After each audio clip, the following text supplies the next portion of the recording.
안녕하세요, 여러분. 어떤 말로 시작을 해야 할지 몰라서 일단 인사부터 드리고 시작하겠습니다. 제가 겪은 시집살이는 여러분께서 어떻게 생각하실지 모르겠지만 정말 지옥 같았고 2번 다시는 겪고 싶지 않은 일들이었답니다. 나름 시원한 복수를 하기도 했고 어딘가에 자랑을 하고 싶었지만 마땅히 제 이야기를 순수하게 즐기며 들어줄 사람들이 없어서 이곳에 이렇게 썰을 풀게 되었습니다. 오늘만큼은 제 이야기를 들어주시는 여러분들이 저의 절친이라는 생각을 해보면서 사연을 적고 소개를 해드리도록 하겠습니다.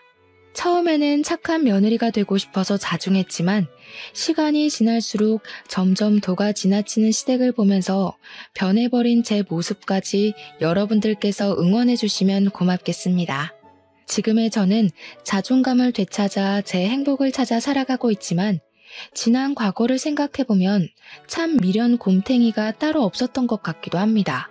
저처럼 시댁에서 벗어나지 못하는 수많은 며느리들을 위해 제 이야기를 바치며 이야기를 시작해보겠습니다. 저는 어릴 때 집안 사정이 매우 힘든 집안에서 태어나 남들 다 해보는 피아노 학원 한번 다녀보지 못하고 자랐습니다. 물론 부모님께서 제가 졸랐다면 허리띠를 질끈 묶고 저에게 피아노를 가르쳐 주셨겠지만 저는 어릴 때부터 눈치만큼은 기가 막히게 좋아서 부모님의 속을 썩이고 싶지 않았습니다. 저희 아버지께서는 대형 화물 트럭을 운전하시던 분이셨는데 지금이야 임금도 꽤 많이 오르고 노동력을 인정받아 벌이가 되는 걸로 알고 있습니다. 하지만 제가 어릴 때까지만 해도 화물 트럭을 운전하는 운전수들은 박봉에다가 일을 하루에 12시간 이상씩 해야 했으며 항상 집에서 쪽잠을 주무시고 출근을 해야 했습니다. 모든 가족들이 다 그렇게 힘들게 살았을 거라 예상합니다. 더군다나 보통은 본인 화물차를 끌고 다니기 때문에 차량 운행비가 절감이 되었지만 저희 아버지는 억대에 다다르는 차를 살 돈이 없으셨기 때문에 차량을 대여해서 화물 운전을 하셨고 차량 대여비 또한 만만치 않았습니다. 몇 번이고 어머니께서는 다른 일을 하길 권유하셨지만 아버지께서는 게으른 건지 아니면 용기가 없는 건지 지금의 생활을 정리하고 새로운 걸 하시길 거부하셨습니다. 아무튼 벌어오는 돈은 한정적이나 우리 식구가 먹고 있는데 쓰는 돈은 매번 달랐으므로 부모님께서는 어떻게든 절약해서 돈을 모으셨습니다. 그러던 어느 날 밤낮 없이 일을 하시던 저희 아버지께서 제 나이 18살에 쓰러지시게 되었습니다. 살림이 넉넉해지기 시작한 그 타이밍에 아버지께서 쓰러지신 바람에 집안은 순식간에 풍비박산이 나기 시작했습니다. 어머니께서는 아버지께서 쓰러지신 그 충격으로 우울증에 잠시 빠지셨으나 이내 극복을 하시고 아버지를 간병하시면서 가장자리를 지키며 집안을 돌보셨습니다. 일을 하랴 아버지 간호를 하랴 정말 정신없이 지내셨고 자연스럽게 저는 남동생을 챙기면서 공부보다는 아르바이트를 하며 생활비를 보태는 것에 집중을 더 하게 되었습니다.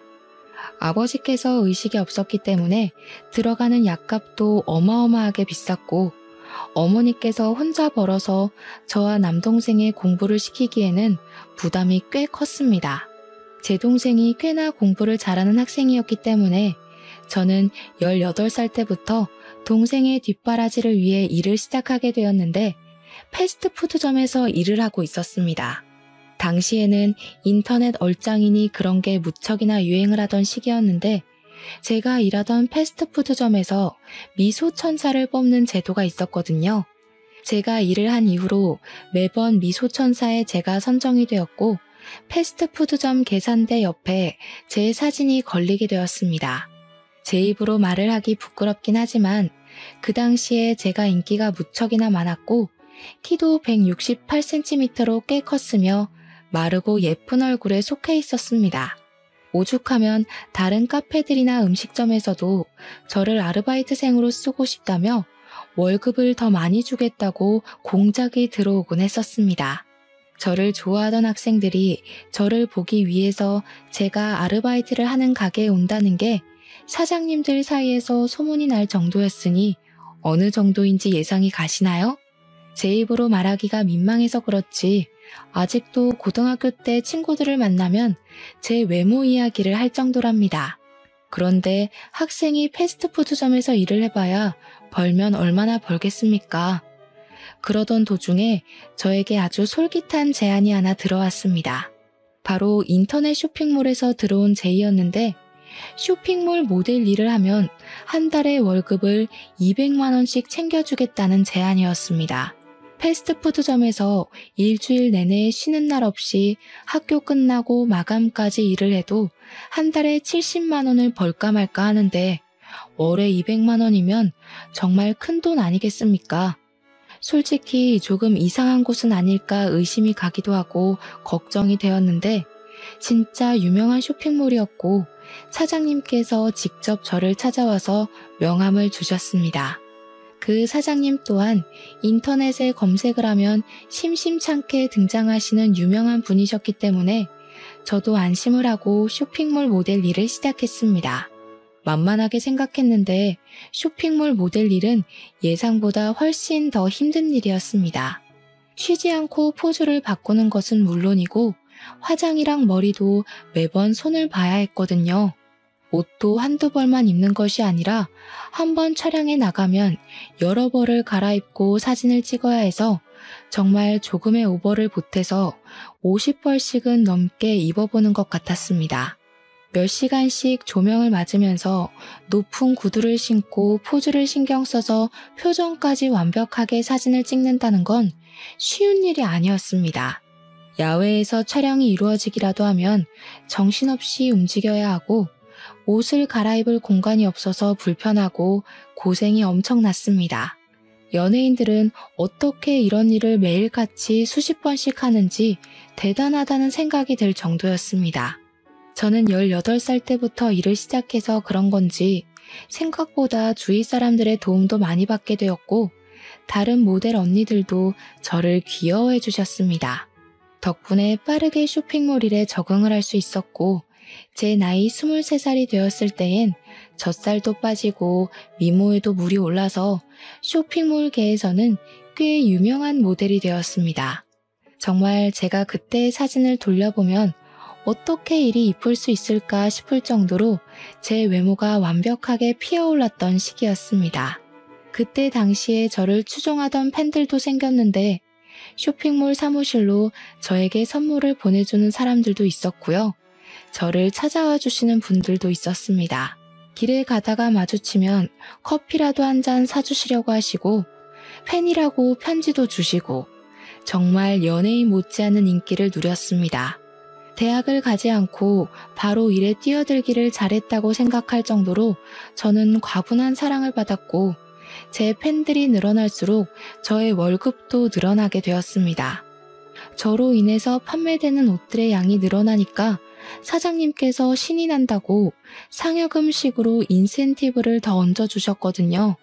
저는 그 뒤로도 쭉 쇼핑몰 모델로서 일을 하면서 돈을 벌었고 어머니께서 일을 하지 않아도 아버지의 간병에만 집중해도 돈이 부족하지 않을 만큼 벌어왔습니다. 동생의 대학 등록금도 무리 없이 지불할 수 있었고 물론 저 개인적인 사치를 할 수는 없었지만 쇼핑몰 물건을 아주 저렴하게 구매가 가능했기 때문에 아쉽진 않았습니다. 그렇게 몇 년을 더 고생한 결과 26살까지도 열심히 쇼핑몰 모델로서의 유명세를 유지하고 있었는데 중간중간에 얼굴에 주사도 맞고 하면서 미모를 유지하고 있었습니다. 그 당시에 잡지 같은 데에 촬영 제의가 들어오기도 해서 미용실에 가면 있는 여성 잡지들 한편에 제 사진이 실리기도 하는 영광을 맛보았죠. 연예인을 하자고 소속사에서 콘택트가 오기도 했었는데 촬영을 몇 년간 해보니 연예인은 도무지 업으로 삼진 못하겠더라고요. 제가 26살이 된 그때 사장님께서 저에게 한 남자를 소개해 주었는데 그게 바로 제 남편이었습니다. 남편은 저를 예전부터 사진으로만 보다가 실제로 보니까 연예인을 보는 기분이라면서 저를 만나는 게 소원이었다고 띄워주곤 했습니다. 사장님 지인이라 처음에는 어색하게 대하긴 했지만 계속해서 보다 보니 주접을 떠는 모습까지도 부담스럽지 않게 위트 있고 재미가 있더라고요. 원래 같이 있을 때 재미있는 남자가 자꾸 보고 싶은 남자고 궁금해지는 남자 아니겠습니까? 저는 자연스럽게 남편에게 스며들게 되었습니다. 남편은 내노라 하는 4년제 대학을 졸업을 하고 전공을 살려서 대기업에서 일을 하고 있다고 소개를 받았습니다. 저는 보통 그런 사람들은 공부만 진창한 느낌이라 뭐랄까 정말 재미도 없고 분위기 어색하게 만드는 재주가 있을 거라고 예상을 했거든요. 하지만 제 남편은 저를 편안하게 만들어주고 무엇보다 분위기를 띄우는데 상당한 재주가 있었던 사람이라 모든 사람들과 잘 어울리는 외향적인 성격을 가지고 있었습니다. 처음에 사장님께서 공돌이라고 했기 때문에 아예 관심조차 가지지 않으려고 했었는데 반전인 매력이 있었던 것이죠. 외향적인 성격으로 저에게 계속해서 들이대는 남편을 저는 결국 받아주게 되었고 저희는 연애라는 것을 하기 시작했습니다. 그동안은 제가 사는 게 바빠서 연애를 할 생각도 하지 못했었는데 어느 정도 삶의 여유가 생기기 시작하니까 저도 사랑이라는 것을 해보고 싶다는 생각을 가지게 되었습니다. 처음 데이트는 어색함 투성이었지만 두 번째, 세 번째 만남이 지속될수록 우리 남편이 정말 진국인 사람이구나, 너무 사랑스럽다 하는 생각을 하게 되었습니다. 그렇게 2년이라는 시간 동안 연애를 했고 제 나이 28살이 되던 해에 남편에게 프로포즈를 받게 되었습니다. 그 당시에 저는 이미 나이가 꽤 있었기에 쇼핑몰 모델로서 일을 하기엔 어려움이 있어서 후배들을 양성하는 취지로 일을 하고 있었습니다. 촬영장을 따라다니면서 포즈에 대한 조언도 해주고요. 전체적인 스타일을 잡아주는 일도 겸하고 있었습니다. 아주 가끔 가다가 저에게 어울리는 옷이 있을 때만 촬영에 나가고 있었기 때문에 제 인생의 전환점이 필요한 시기라고 느끼고 있었습니다. 저희 어머니께서도 이만하면 열심히 살았다면서 제가 돈을 벌어서 동생 대학을 졸업시키고 뒷바라지를 쭉 해오고 있었기 때문에 앞으로는 제가 하고 싶은 걸 하면서 살라고 하셨습니다. 그래서 저는 남편의 프로포즈를 받아들여 결혼을 하기로 결심하게 됐고 군대를 다녀오고 대학까지 졸업을 한 남동생이 앞으로 어머니를 잘 챙기길 바라면서 결혼을 했습니다. 그때까지도 저희 아버지는 10년이라는 세월을 누워서 의식도 없이 버텨내고 계신 중이었습니다. 하루하루 말라가고 몸에 욕창이 생기는 아버지를 보면서 가슴 아파하며 지냈지만 결혼은 또 다른 문제였기 때문에 열심히 진행을 했습니다. 아버지 없는 상견례 자리가 조금 마음이 욱신거렸고 버진로드를 아버지의 손을 잡고 건널 수 없음이 슬펐지만 저는 결혼을 하고 신혼생활을 즐기고 있었습니다. 하지만 하늘도 무심하시지 결혼한 지 4개월밖에 되지 않은 시점에 아버지께서 돌연 세상을 떠나시고 말았습니다.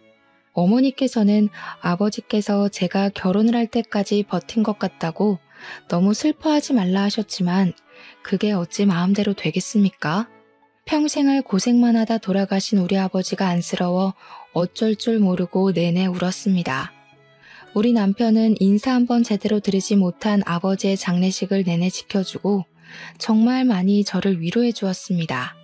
회사 일로도 힘들고 벅찼을 텐데 단 1분도 쉬지 않고 제 옆을 지켜주며 제가 외로움을, 슬픔을 느끼지 않게 하려고 노력해주는 남편에게 너무나도 고마웠습니다.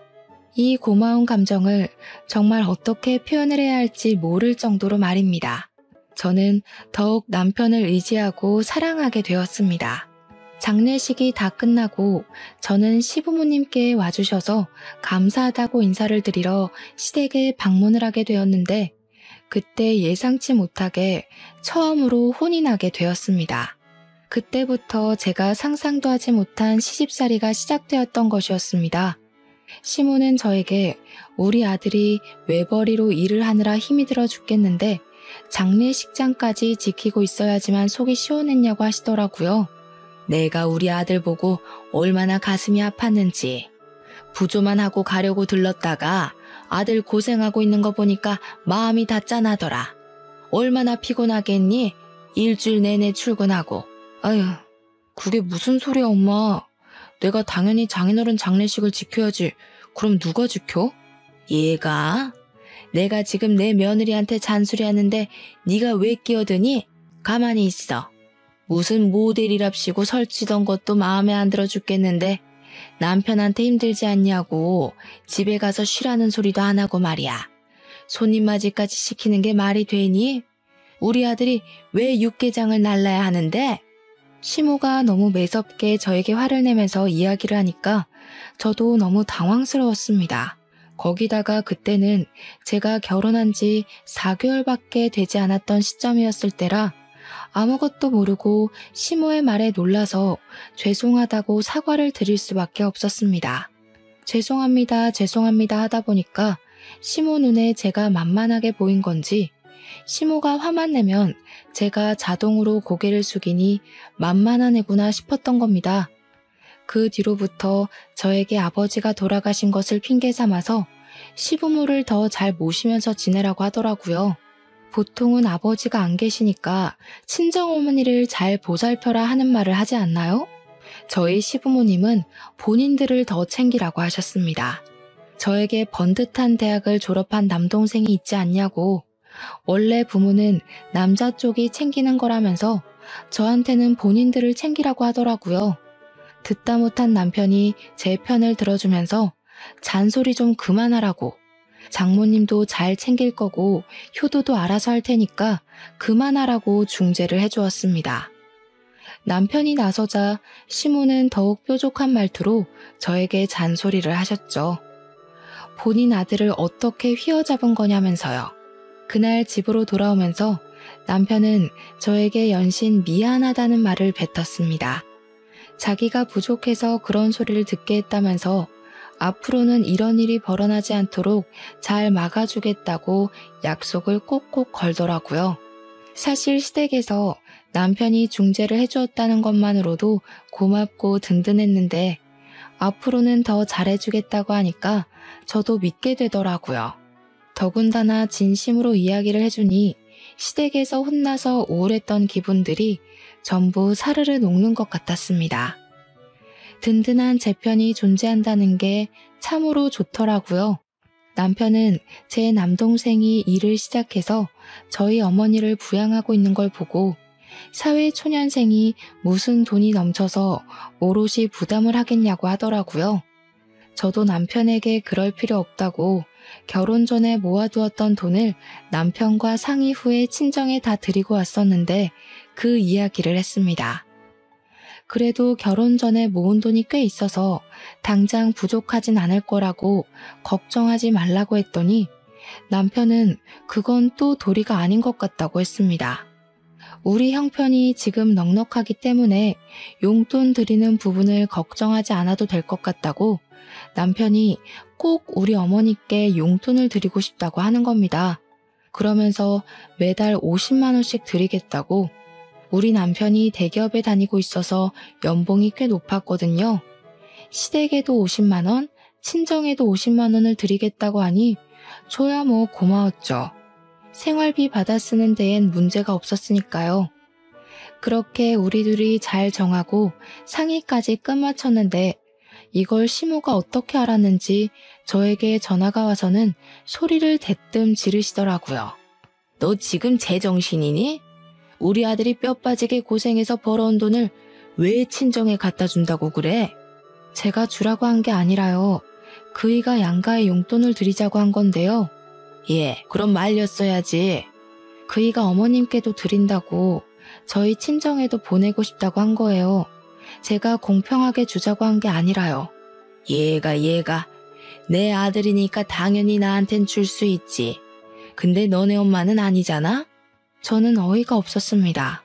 너네 엄마라는 호칭이 가당키나 한 말인가요? 어떻게 사돈어른도 아니고 너네 엄마라고 말을 할 수 있는지. 저희 친정어머니는 시모가 앞에 없어도 항상 안싸돈 하면서 호칭을 꼬박꼬박 불러주시는데 그것도 제 앞에서 너네 엄마. 저는 시모에게 남편이랑 이야기를 해보시라고 남편에게 분명 용돈 안 드려도 된다고 했다. 근데 남편이 계속해서 우겨서 주겠다고 한 건 다 했습니다. 뭐 시모가 물어보는 것도 아니고 시작부터 제정신이냐고 대뜸 소리를 지른 마당에 저라고 시모 눈치 보면서 살갑게 이야기를 해야 할 필요를 못 느끼겠더라고요.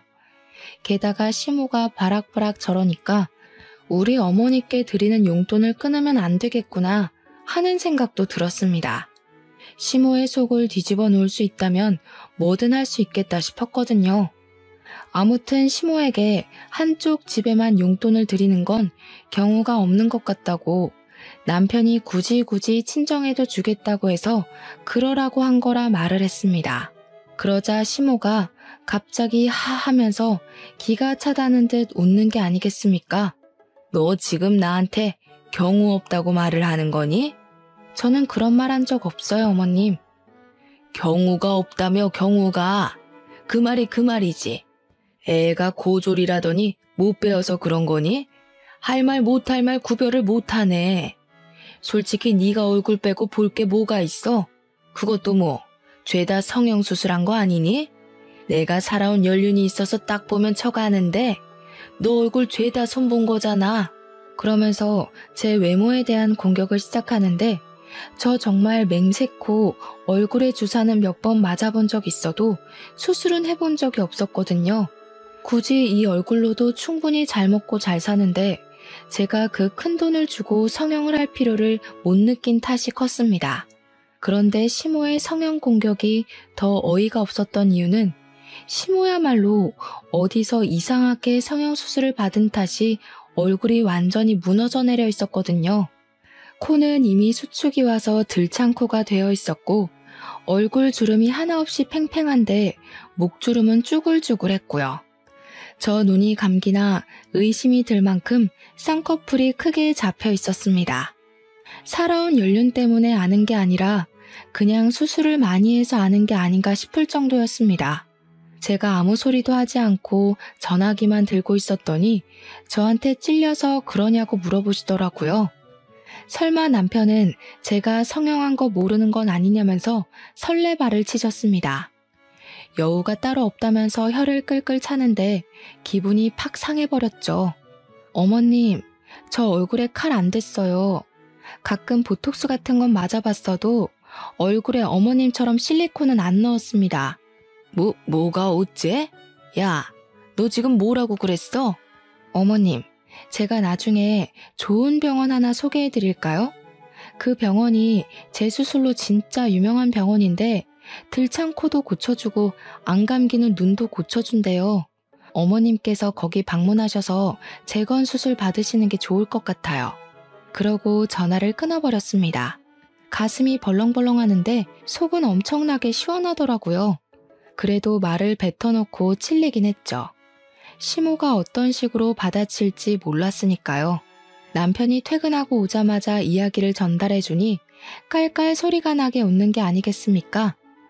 와, 그거 우리 엄마 콤플렉스인데. 우리 엄마 코 수술이 잘못돼가지고 들창코가 된 거거든. 무슨 실리콘이 어떻게 됐다나 뭐라나. 그러면서 저에게 너무 신경 쓰지 말라고 자기가 잘 막아주겠다고 이야기를 해주어서 일단 한시름 놓게 되었습니다. 아니나 다를까 며칠 뒤에 시댁에서 주말에 밥을 먹자며 부르시길래 어떤 말을 하실까 싶어 잔뜩 긴장을 하고 시댁에 방문하게 되었습니다. 시모가 저를 보자마자 아주 잘 걸렸다는 얼굴로 내 아들 앞에서도 한번 말해봐라 하시더라고요. 저는 무슨 말인지 모르겠다는 듯이 시모를 쳐다보니까 가증스러운 얼굴 하지 말고 전화에 대고 말했던 것처럼 한번 해보라고 하시대요. 내 얼굴이 뭐가 어쩌고 어째? 왜? 재수씨가 뭐라고 그랬는데? 아, 별말 아니던데? 엄마 코가 들창코잖아. 재수술 잘하는 좋은 병원 소개해준다고 그랬대. 남편이 먼저 선수를 치면서 아주버님에게 이야기를 하자 시모가 헐 대놓고 소리를 내더라고요. 아주버님은 눈치가 없는 건지 일부러 그러는 건지 그거 좋은 생각이네 하면서 식사를 하시는데 일단 악의적인 발언은 아닌지 별 생각 없어 보이는 얼굴로 말을 하더라고요. 시모는 아들 새끼들 키워봐야 하나도 소용이 없다면서 다른 사람도 아니고 며느리가 자기 얼굴을 가지고 놀리는데 어쩜 자기 편을 한 번 안 들어주냐고 통곡을 하셨습니다. 밥상머리에서 갑자기 통곡을 하시니 시부가 나와서는 뭐가 이리 소란스럽냐고 무슨 일이냐고 물어보셨습니다. 그러니 시모가 또 이간질을 하고 싶은 건지 저를 혼내고 싶은 건지 똑같은 소리를 하시더라고요. 며느리가 글쎄 나한테 돼지코라고 재수술을 하라면서 내 얼굴을 가지고 놀리지 뭐야? 엄마, 말은 바로 해야지. 그렇게 왜곡을 해서 말을 하면 어떡해? 코 수술하기 좋은 병원 소개해주겠다고 한 걸 무슨 그런 식으로 비약을 해. 또다시 시끌시끌해질 조짐이 보이자 시부가 남편과 시모의 말을 딱 잘라 차단해버렸습니다. 그러길래 당신이 욕심을 적당히 냈어야지. 며느라가 너도 앞으로는 조심해서 말을 하도록 하는 게 좋겠구나. 저는 알겠다고 공손하게 대답을 했고 시모는 이 집에 자기 편 들어주는 사람이 하나 없다면서 나가 죽어야지라는 마음에도 없는 소리를 하시더라고요. 시모가 계속해서 구시렁거리는데 남편이랑 아주버님은 무슨 다른 세상에 계신 것처럼 무시를 하시더라니까요. 그런데 오히려 그런 태도가 시모를 더욱 건드리는 스위치를 누르는 행동이었던 것입니다. 저를 계속 째려보면서 꼬투리를 잡을 생각만 하고 있는 시모에게 아주버님이 갑자기 그러시더라고요. 자기가 할 말이 있어서 가족들 다 불러 모은 건데 분위기가 이상하다고 하시면서 결혼하려고 한다는 게 아니겠습니까? 아무렇지 않게 폭탄을 던지셨습니다. 시부모님이 놀래서 아주버님께 결혼이라고 했냐고 비혼주의자니 뭐니 하면서 가슴 선득하게 만들더니 진짜 결혼할 거냐고 어떤 아가씨냐고 캐물으셨습니다. 아주버님이 회계사로 일을 하고 계셨었는데 결혼하고 싶은 여자가 같은 회계사 사무실에 다니고 있는 여자라면서 간단하게 설명을 하시더라고요. 시모의 얼굴이 눈에 띄게 밝아지더니 입이 찢어질 것처럼 쫙 늘어나는 겁니다. 아이고, 우리 첫째 아들이 비혼이니 뭐니 결혼 안 하겠다고 해서 내가 얼마나 걱정을 했는데 너무 잘 됐다. 너무 잘 됐어. 거기다가 큰 며느리까지 회계사라고? 대학은 어디 나왔다니?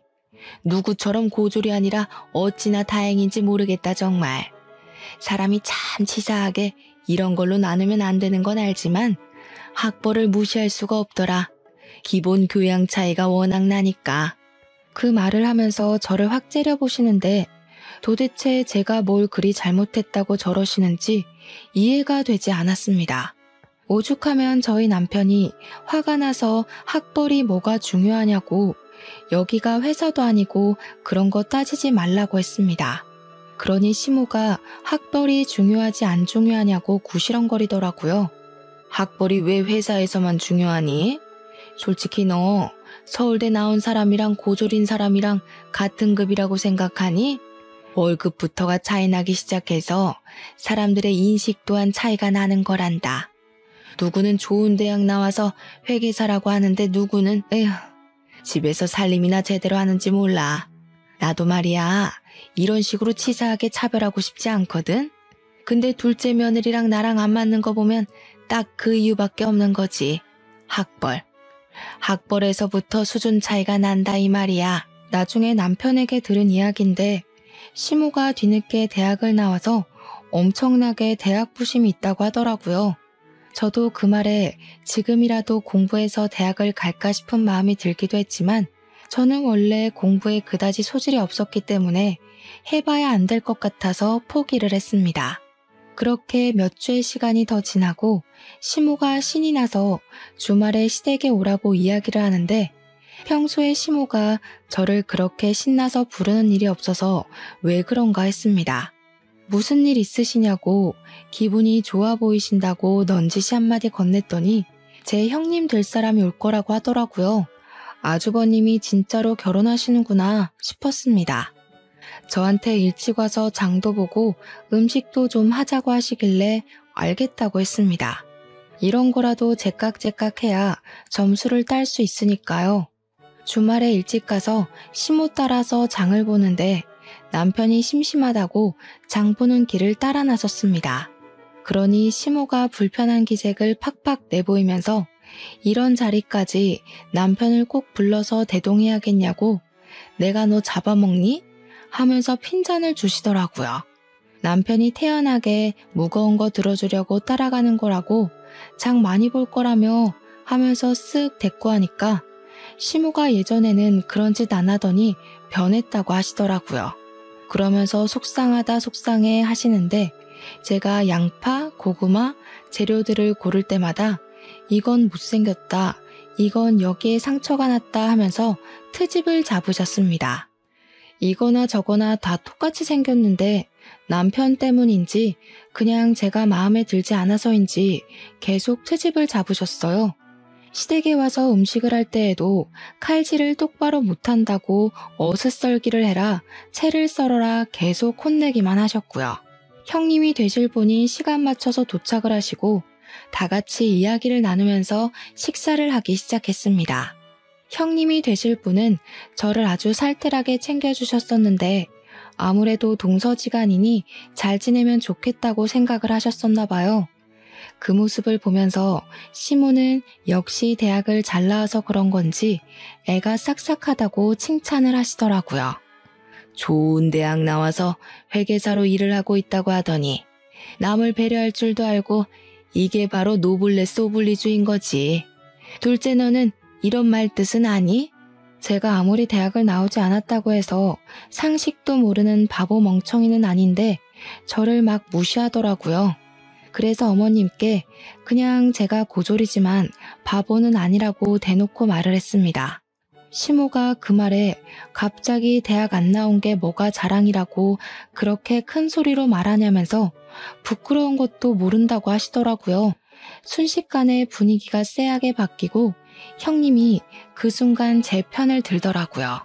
그건 어줍잖은 대학을 나온 애들이나 그렇지. 명문대 나온 애들은 안 그래. 순간 그 둘의 대화를 듣는데 속이 역하면서 체한 기분이 들었다고나 할까요?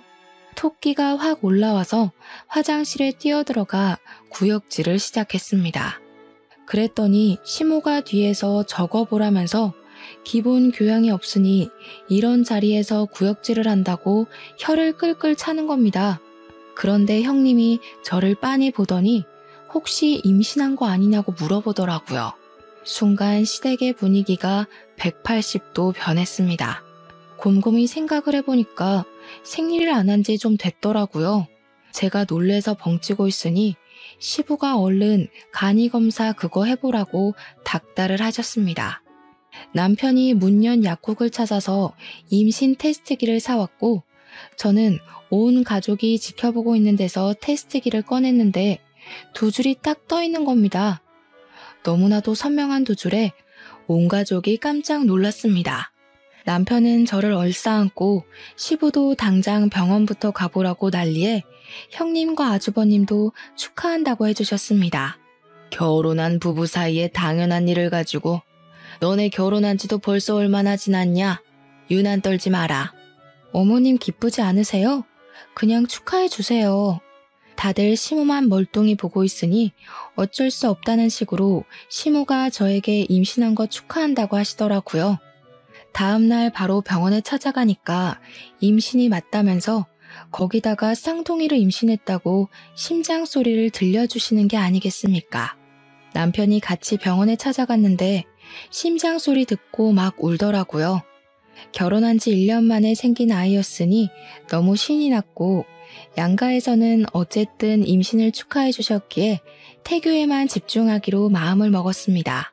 임신 기간 내내 남편의 극진한 대접을 받으면서 바람 불면 날아갈까 비 오면 젖을까 금이야 오기야 남편의 품에 감싸 안겨 지냈습니다. 그 사이에 아주버님은 형님과 결혼을 하셨고 시모는 저에게 잔소리를 하고 싶어 하셨지만 시부가 임신한 며느리 건드리지 말라고 눈치를 주셔서 꾹꾹 참으시더라고요. 물론 가끔 한마디씩 던지긴 하셨죠. 하필 가져도 쌍둥이를 가져서 우리 아들 힘들게 하냐. 애는 여자가 봐야 하니까 아들에게 맡기지 말아라 이런 것들이요. 뱃속의 쌍둥이는 일란성이었고 사이좋게 아들 하나 딸 하나였습니다. 저는 배가 많이 부른 탓에 임신 9개월 차에 유도 분만을 시도했고 무사히 아들과 딸을 건강하게 출산하게 되었습니다. 그 뒤에 곧이어서 형님네도 임신 소식이 들려오며 겹경사가 집안에 일어나게 되었습니다. 그런데 제가 어릴 때부터 외모가 남달랐다고 하지 않았겠습니까? 우리 아들, 딸들이 정말 예뻐도 이렇게 예쁠 수 있나 싶게 예뻤습니다. 병원에서도 조리원에서도 딱 봤을 때 예쁜 애들 찾으면 저희 아이일 정도였고요. 예쁘다고 소문이 자자한 아이가 바로 저희 아이들이었습니다. 하지만 육아의 강도는 예쁜 것과 전혀 관계가 없더라고요. 쌍둥이를 키우면서 얼마나 체력적인 소모가 컸는지 임신하면서 찐 살이 모조리 다 빠지고 말았습니다.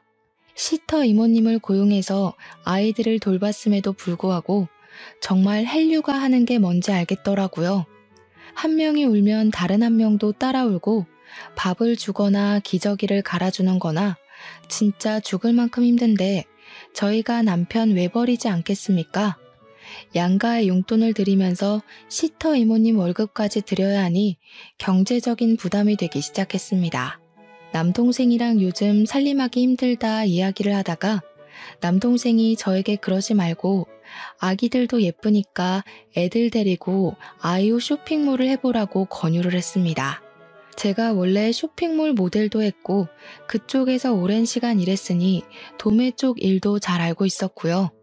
순간 훅 하는 마음이 들어서 남편을 붙잡고 이야기를 했는데 남편도 나쁘지 않은 것 같다면서 해보고 싶으면 해보라고 저를 응원해 주었습니다. 그래서 저는 남대문에 있는 아동복 상가를 돌아다니면서 옷을 구매했고 이제 돌이 된 아이들에게 입혀다가 사진을 찍었습니다. 쇼핑몰에서 일을 했던 경험이 있어서 그런지 사진도 꽤 잘 찍었고 보정도 조금 할 줄 알았거든요. 그리고 SNS에 사진을 올렸는데 제 팬이었던 사람들이 저를 어떻게 알고 찾아와서는 아기 낳았냐고 아기 옷 정보를 달라고 댓글을 달더라고요.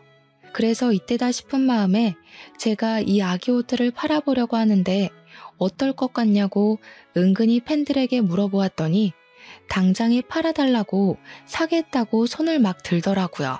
바로 사이트를 오픈하기에는 실패의 두려움이 커서 SNS를 통해서 주문을 받은 만큼만 옷을 구매해 사람들에게 배송을 하기 시작했습니다. 처음에는 많이 알려지지도 않고 해서 2, 30만 원의 수익만 나던 것이 4개월쯤 지나니까 100만 원이 넘는 돈이 수익으로 남더라고요. 장사가 점점 잘 되기 시작하면서 현금 영수증이나 카드 결제를 요구하는 사람들이 늘어나서 저는 사업자를 냈습니다. 정식으로 사이트를 오픈하고 모델은 저희 아이들로 촬영을 시작했습니다. 장사도 잘 되고 좋았는데 배송 물건 포장하는데 시간이 너무 오래 걸리더라고요. 저랑 남편이랑 둘이서 하니까요. 주문까지는 어떻게 잘 넘어가겠는데 배송이 오래 걸려서 어머니께 부탁을 드리니 친정 어머니께서 아르바이트를 흔쾌히 해주셨습니다. 저는 시급으로 계산해서 어머니 용돈을 챙겨드리고 일도 점점 늘리게 되었습니다. 그러다가 배송 나가야 할 짐이 집에 두기 어려울 정도로 불어나서 사무실까지 오픈을 하게 되었습니다. 그 사이에 형님도 출산을 하셨고 제 사업은 점점 커졌습니다. 형님이 출산을 하셨으니 병원에 시댁 식구들이랑 찾아갔는데 제가 신생아 옷을 잔뜩 사갔거든요. 형님께 선물이라고 저희 사이트에서 판매하고 있는 옷이랑 아기 액세서리 같은 걸 잔뜩 드렸더니 너무 좋아하시더라고요. 그래, 너 무슨 옷 같은 걸 판다면서? 군뱅이도 구르는 재주가 있다더니. 어머님, 군뱅이라뇨. 제가 얼마나 버는 줄 아시고 그런 소리를 하세요? 저 이제 꽤 버는 사장님이에요. 예, 말이 되는 소리를 해라. 고졸이 사업체 운영해봐야 뭘 안다고 그리 잘하겠니? 어디 가서 사기 안 당하게 조심이나 해라. 내가 너한테 바랄 건 그것뿐이다. 제가 물론 사이트를 오픈했지만 SNS 홍보도 하고 협찬이나 광고 같은 것도 잘 들어오거든요. 한 달 전에 광고나 협찬까지 붙으면 진짜 1,000만 원은 우습게 버는 수준이란 말입니다. 동서, 쇼핑몰 진짜로 잘 되던데 새 상품 올라오는 날에는 대기해서 구매해야 되던데 나도 사려다가 실패했어. 옷 사고 싶은 거 있으면 품절되고 그러더라. 워낙 시조카들이 예쁘니까 더 잘 되는 것 같아. 엄마 닮아서 얼마나 예뻐. 엄마를 닮긴 뭘 닮아? 완전히 우리 아들 닮았지. 고슴도치도 아니고 무슨. 객관적으로 보나 주관적으로 보나 우리 마누라 닮았지. 그랬더니 시모가 자기 편 들어주는 사람이 한 명도 없다면서 완전히 삐져서 집으로 가셨습니다. 형님도 괜히 불편하셨는지 저한테 시모 말 신경 쓰지 말라고 하시길래 그냥 끄덕이고 몸조리 잘하시라고 전한 뒤 집으로 돌아왔습니다.